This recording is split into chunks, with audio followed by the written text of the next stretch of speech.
Hey guys, it's Unahaz and welcome back to some more Hollow Knight. This is all post-recorded because I just kind of recorded this as I was going along. So this is the Nightmare King Grimm fight, which you saw me do a quick one attempt of in the previous episode. I spent a good, I don't know, it's quite a while. It was good at 45 to an hour, 45 minutes to an hour, attempting him one day. And I got a fair bit better, as you can see. I worked out quite a few tactics. Initially I was having trouble with this bat attack, not being able to jump.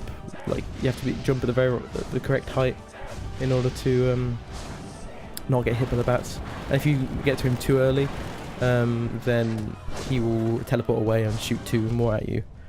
And then I've had the sharp dash charm thing on, which means whenever I dash through him, which you do quite a lot, I'm dealing a little bit of damage, which is pretty good. This attack also gave me some trouble initially. This is the tactic I ended up using, because before I was trying to run around him and hit him at the same time. I kept jumping into his pillars of fire. That was very lucky. So yeah, just walking slowly underneath him seemed to help a lot. Just baiting them all out. He does 4 every single time, and so once you've got the 4th in the place you want it to be, you can just do an up B. That does a lot of damage because it will hit all 4 times like this. Bang. So that that's a good amount of damage. I was having a lot of trouble with this attack. It was most recently. That was the thing I was having to deal with. It's very hard to dodge, dash straight through it, because the length of the fire he creates. It's possible, but it's a bit awkward. Because it happens so quickly, you just have to be prepared. Every time he appears in the air, later on you'll see me start jumping automatically, even when he does that attack. But yeah, it's a really fun fight to learn. It's very fast paced, and you've got to you just make the you learn the tells and you turn it into instinct as to what to do when the tells happen. That one you can get down pogo on him if you want to be crazy. I'm not very good at pogoing, so I refused, so I didn't do it at the time. But yeah, it's having the the dash attack thing. It's quite nice for that attack, because then when you dash to him, you hit him at the end of the attack, which is pretty good. So for charms, I'm using that one. I believe I'm using the long nail one, so the Mark of Pride, I think it's called. I'm using at least one of the, I don't know if it's both Joni's Blessing and the thing that gives you an extra +2 hearts. I can't remember what it's called. Lifeblood core or something. God. Oof. Yeah, so that's the other attack he does if you get to him too early, before he fires the 3rd battle thing it is. And I think I'm probably using the Get More Soul one. Just seems the most likely. I like that attack, you can dodge it pretty easily, although sometimes I do jump into it, as we may see. So at this point I'm getting pretty darn close, and then I just... and then I just die. Yeah. The thing with this fight, it was really fun to do. I was whenever I died I was laughing, which is quite surprising really, considering how aggravating it could be. Yeah, so now we're on to we got a couple more attempts to go through. That previous one was one of my best ones, because every 25% of his, God, that was close. Every 25% of his health he does the attack where he does the bullet hell attack. So I think I was on the last 25% when I died in that previous run, which I was doing pretty well. So then, classic as always, you you have one really good run and you get wrecked near the end, and then you just can't do it for another four runs or something. I don't think it was too bad this time though. So yeah, it was mostly just learning to dodge that attack where he appears in the air, dashes downwards, and then dashes through. Fuck. And then sometimes getting hit by those. I didn't ever find a good way of predicting where those were going to go. I'm sure there probably is one. But I never found it. So sometimes I just run as far away as possible. This was a good attack, because you want to do this as much as possible, because you just get free damage. And that one's pretty nice as well, other than the fire. Yeah, fire. Once you figure out the bat attack, it's not too bad. It's just jumping at the right height and then dashing through, and you'll get through it all. Pretty good. Another indicator about how far through the fight you are is the background. So there's the pulsating thing in the back. as it goes through phases, it changes Oh, come on. changes slightly. So it like beats faster, or like the lights become more lighty. So that's one way of telling, but otherwise you just keep track of how many times he does the bullet hell phase. And so I thought I'd leave this one in, just to show how I got in it each time. It was kind of annoying initially, like how long it takes to get into the fight, but it just becomes like automatic after a while, because you do have to dash quite a while. It's not actually that long, but when you're trying to do fast cycles with a boss, it takes a little while. In terms of like other games like Dark Souls and stuff, this is easy because you don't have to like do a long trek back multiple times. So yeah, at the moment you can see in the background there's no lights on the eyes, and it's beating relatively slowly. At least in terms of what it does later on.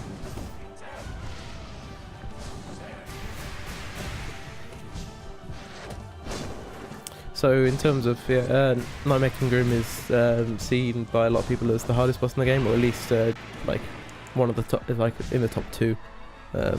You'll see the other hardest boss a bit later in this video, because this is kind of all I had left was this boss, a couple of other like random things, and then the final boss of the game. So I spent a little while going through these, but it was a really fun fight. When I first did it, it's really fun watching people do it for the first time. You just get completely destroyed because everything does 2 damage, and his attacks are so fast, especially when you're used to the previous fight. Yeah. And if you look at my like performance on when I did the like the other version of this fight, the easier one, it was like so garbage compared to what you have to do for this one. I could not be there. But yeah, it's really fun. It's weird.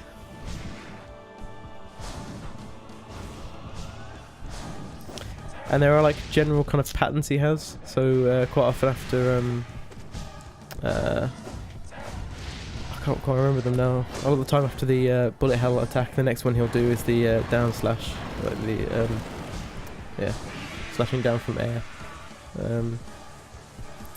There was quite a few other attacks where every time he did it, it was like it just felt like he was going to do it, like that. You just have to get used to it. You get a feeling for when he's going to do some attacks and he's going to do other ones.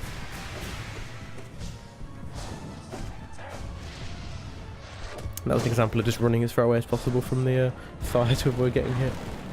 But I'm doing pretty well on health so far. I've only been hit maybe like once, which is pretty good. On the first day that this DLC came out, someone beat this boss without taking any damage, and I think without any like upgrades, nail upgrades at least. Don't know how many badges they had. Also possibly not many, which I find ridiculous. It's taken so many hits to kill him.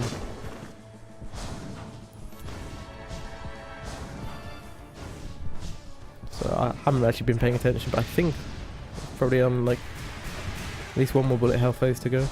Yeah, there it is. Okay, so this is the last 25% after this. It's not too difficult to dodge. Sometimes you just get like a really awful pattern, you just can't really dodge it. The rest of the time it's alright. It's relatively straightforward. They give you just enough time on that up spikes in order to dodge it. You can even like not pay attention. This is where I got a bit worried, because quite often in this fight, when I was taking one bit of damage, I'd take lots more. Yeah, once you take one hit, you take a lot more. Quite a lot. That's quite similar in a lot of like boss fights I find. It's like once you get kicked out of your rhythm by messing up once, it's really hard to get back in again.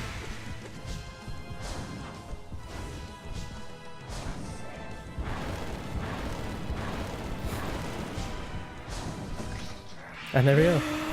Fuck me. I did it. Oh god, that took so many tries. Bring on Radiance. Oh. Oh. I thought I was getting close at the end of that, my heart was going. Jesus. Oh, the main tent's gone. I got the ritual badge, which is the last badge I need to complete all of them. God, this woman's still here though for turning like the fragile ones into unbreakable ones. Or maybe I don't have this one yet. Tainted living scarlet flame. A good riddance. The creepy carnival has vanished and the town's returned to its former self, nice and quiet as I like it. It's quite enough to deal with just the occasional traveller. Whole structures appearing out of nowhere, dreadful music, horrific masks are all far more than one old bug should have to face. Oh yeah. Jesus Christ. So in the DLC, it's crazy. You can avoid doing the final fight. If you talk to like the accordion guy, you can get him to like finish the DLC for you without doing the fight. And in that case, instead of getting the charm that I got, you get a slightly different one. But it takes up the same charm slot, so I got confused because I thought I was going to get that one as well. But anyway, so this is the final charm that I was missing in an area that I could have found basically right at the beginning of the game. Took me a while to work out where I had to go for this, like with the wiki, etc. It took me a while to find the actual like breakable bit, so I'm not surprised that I didn't find it like just by playing. And yeah, it's quite easy because I was meant to do it a very long time ago. All the enemies die in one hit. So yeah, it was a little bit embarrassing. It was just like a reasonably sized area in like the middle of the first area. I never saw when actually playing through the game. You can see I finally got the collect money charm on, something I haven't had on for basically the entire game. And I was trying out the Grimm child thing for a while to see if it was like any good. It doesn't really do that much damage though. At least compared to what I do. It does maybe like, it has to do like 4 attacks for every attack I do, something like that. Then we get the glowing moon, which I think it's another one of those things that spawns enemies. So yeah, we're just in this little area here, in the middle of the Forgotten Crossroads. Very silly. We're 105% completion at the moment. You can see at the bottom right just then. And there you go. That's all of the charms done. And so now we've got all the charms, we can go back over to this woman over here. I forgot her name. And once you've collected all the charms, she will give you a item. It's interesting that as they add more charms in the game, this you had to get all of the new charms as well in order to get this blessing.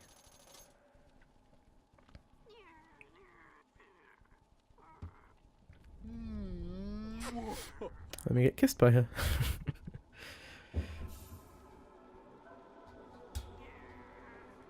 Salubra's blessing. Yeah, it's not very obvious what it does, but it well, we'll find out in a second. Yeah, during the middle of the recording this series, they added a new update. It was the Lifeblood update, which made those nice achievement pop-up things appear on screen whenever you got a Steam achievement, which is pretty good. The Lifeblood update made a couple of small changes to different areas, a couple of like visual changes. They added 2 new dream boss battles, the Dung Knight and Zote. There's a dream Zote fight, which I haven't done yet. Either of them. I think I might have done the Zote one. I can't remember. I think I did. I haven't done the Dung Knight one. And so now we're on to Mr. Mushroom. So to explain this, there's an area in I can't remember where it is now. There's one of those like interactable like sign things somewhere in the world. I can't quite remember where it is, which you have to go and talk to with the one of the spore based charms on. It tells you where to find him. I just used the wiki, and so if you talk to him without the charm, when you find him, if you talk to him without the charm thing, then it's just gibberish, which I think I've shown off before. But if you have it with it on, he says words. They don't make very much sense, but they seem to imply that he's been around for ages and ages and ages before the kingdom was made, and that there are other similar kingdoms all founded by worms like this one was. Worms in the WYRMS form. So these are annoyingly far away from each other. You basically have to travel across the entire world in not a straight line. You have to like go backwards and forwards a couple of times to get to get to him. So it took like a good, I feel like it took, I don't know, 40 minutes to an hour just to get through all of these. Yeah, so that was what we went to. This is like ancient basin from the very top left.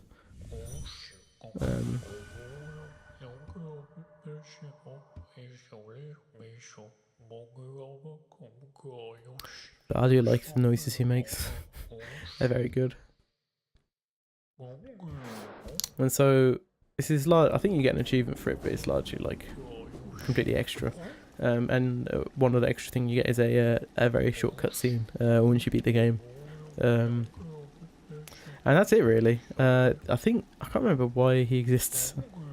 It might be from the original game that they made as like one of a game jam, but maybe not. And here's the last one in King's Pass. Up on left again.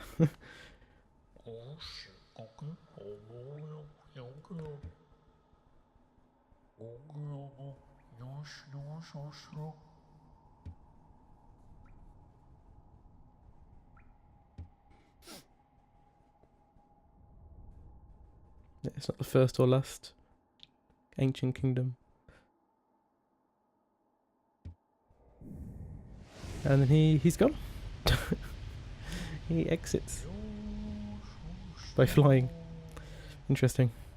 So that's Mr. Mushroom done, at least for now. Okay, so now we're on to the next portion, which is the Radiance. So I'm going to attempt to do the Radiance boss now. So still a few things I haven't done. I've got Mr. Mushroom, so that should be interesting at the end. And there's a few dream bosses and stuff, but this is the main last thing I've got to do. I'm going to be going for a charm-based build, so Yoni's Blessing, Shaman Stone, and Soul Eater, so I should have a load of soul. And then also do lots of damage with the soul. And then I'm just going to be basing, just trying to dodge stuff like I did for Nightmare King Grimm. So this may take a while, but let's get started. The first time or two I'm probably going to die to the Hollow Knight, but we'll see. And that was indeed the case. I died a couple of times to Hollow Knight, just getting used to it, because I was basically going all in on damage to try and get through him as quickly as possible, but I underestimated how much damage I could do. Hence this terrible decision of just standing underneath him when he's doing that attack. It's just like, why would you do that? And again, without learning, I didn't really learn from that. It doesn't matter how much damage you take during this phase, because when you get into the Radiance fight, it fully refills your health, which is very handy, because that would be really mean otherwise. You just have to get a lot better at this fight. Well, which wouldn't be too bad. It is like a relatively easy fight. You just have to take it slower than I take it, and I was just standing inside him a couple of times then. Essentially my tactic was hit him enough to get Soul to do an up B, and then repeatedly do up Bs. Hornet comes in, and we go into his mind, where he has trapped the Radiance, the original like god, which controlled all of the various bugs. So my general understanding of the lore is there used to be the Radiance as the like god that was like a hive mind controlling all the bugs, and then the worm came along, and then did some things like managed to like overpower the Radiance, and died and became the like the king of Hallownest, and then eventually they wanted to try and like the Radiance started creating the infection as like retribution, so they created a bunch of vessels in order to like contain the infection, like hollow vessels to hold it in. So that was the original Hollow Knight, and currently I'm just getting hit by everything. Oh, this is gonna go well. Which was working for a while, but he wasn't a perfect vessel. He had a flaw, which is why the infection started spreading again. So by fighting this fight, we attempt to kill Radiance, and prevent him from asserting his hive mind over Hallownest again. So the idea for this section is, you just again for this fight, I'm just going to be attempting to hit him with the nail as much as possible in order to get enough to do up B attacks, which do a silly amount of damage. especially with the extra magic damage charm on. It's confusing initially because I don't have the nail range extender, which I've been used to having for like the entire game essentially. So that's the first proper phase. There's a couple of like mini phases where he did slightly different attacks, like the laser beams, etc. And so now we have to head up onto platforms. And the first one he spawns here, so you can get a free attack, a couple of attacks in before he moves. You have to dodge through those. Very bad at dealing with that attack. And now I'm dead. I got this fight surprisingly quickly. I had seen someone play it a bunch beforehand, one of my friends, so I knew basically what was going to happen overall. This one's nice, you can just stand in the middle. So I've been cutting ahead to avoid having to watch the same bits of fight over and over again. So this is where I should do an up B immediately, but a bit late. Do a couple here. Gonna get hit by one of these probably. Oh, not bad. Yeah, my nail is so short, so weird. Jump into the void. Yeah, jumping into the void is better than getting hit by one of his attacks, because they do 2 damage. God, look at them.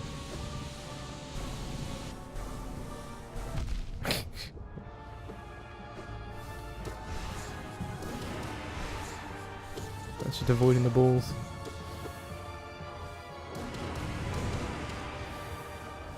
I think he should be pretty low at this point. Nah. Got hit. Yeah, so a lot of people, I feel like my feeling of the community is most people think Nightmare King Grimm is harder than Radiance, and I would in general agree with that, just because you can do this like strat with the Radiance, which makes it a hell of a lot easier. Considering how many times I had to fight Nightmare King Grimm versus this, it was dramatically reduced. I'm on 1 HP for the next couple of times of killing the Hollow Knight. Just walk into the things. Walk into so many of those.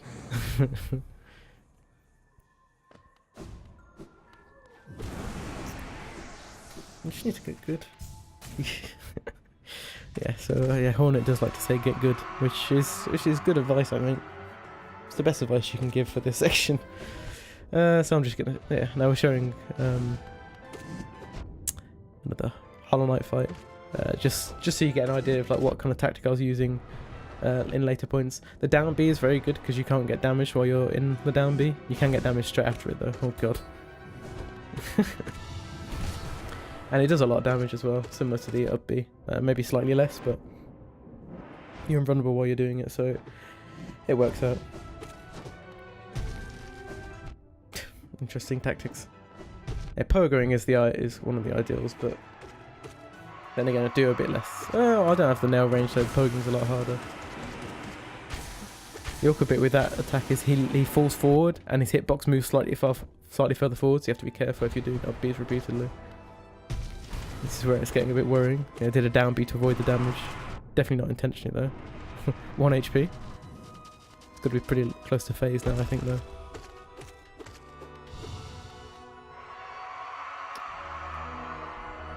And there we go, it's phased. 1 HP again, good. Get good.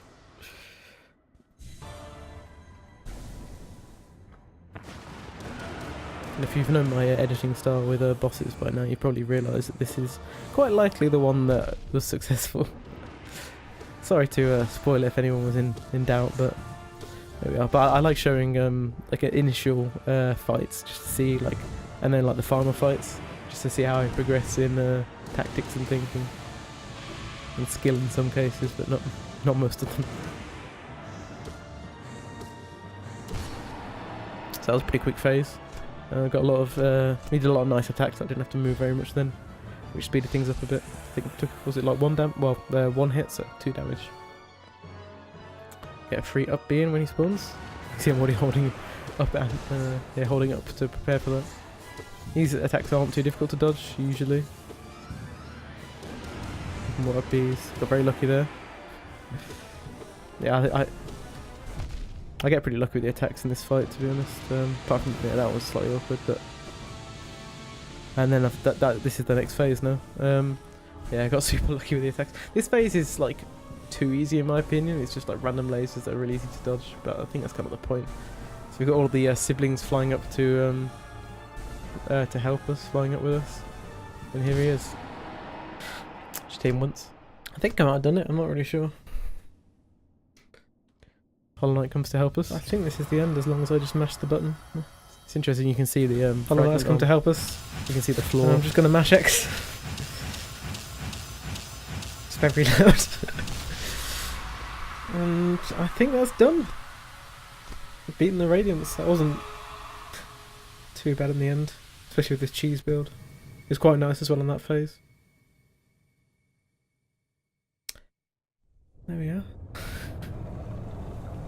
Well, the egg is collapsing. It looks like. Or exploding, or drawing an energy. What is... Something's happening to the black egg.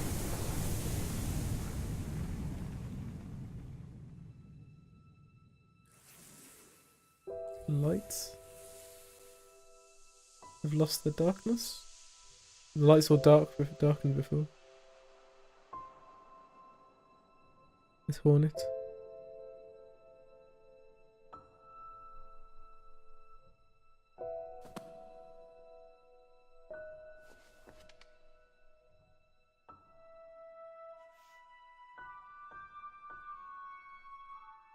There we are. Completely hollow. But we appear to have killed the disruption, killed the Radiance and got rid of the infection. Down in the abyss. All of the siblings are disappearing.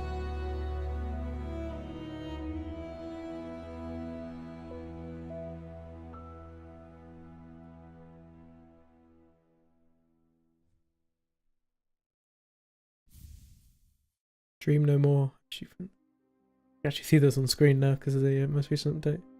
A game by Team Cherry. And there's the actual credits. Yeah, I was very very somber at the end of the game. This is a very sad cutscene. Here's some sped up credits, so we avoid having to talk to them. They're not terribly long because it's quite a small amount of people that worked on the game in the grand scheme of things. Special thanks, only the same size of the main credits, and then we get the similar message as before that we got.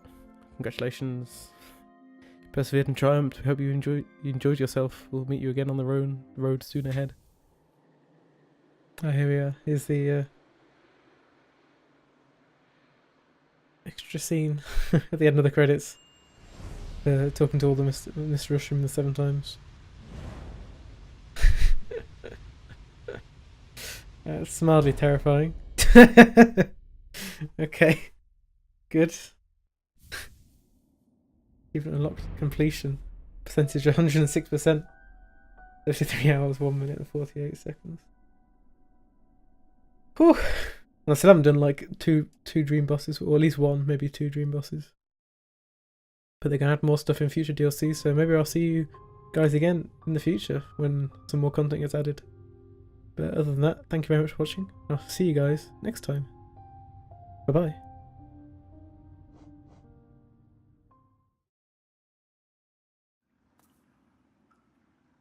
Go on, Amane Churo.